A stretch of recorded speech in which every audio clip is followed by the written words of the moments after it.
Hey everyone, and welcome back to another video. And in this video, I'm going to show you how to turn off the Nintendo Switch 2 in this power off tutorial. Now this video is going to be particularly useful for individuals.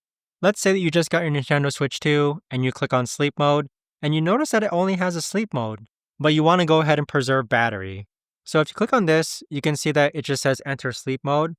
In order to actually turn off your Nintendo Switch 2, what you need to do is that you need to press the power button and hold it for about 3 to 5 seconds. Once this menu here appears, that's when you want to let go. Scroll down to where it says power options and then click on power off. That is going to turn off your Nintendo Switch 2. Now there is a second way to actually go ahead and turn off your Nintendo Switch 2, in which you simply just hold the power button down and keep holding it until your Nintendo Switch 2 actually turns off. So this is a forced turn off, and as you can see, it's now turned off. And if I click any buttons, it doesn't power back on until I press it back on. So let's go ahead and power it back on, and there you have it.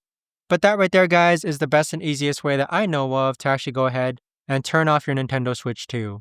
If you guys know of a better or easier way to actually do this, let me know in the comments down below. I would love to know. Thanks so much for watching, everyone, and I'll see you guys all in the next video.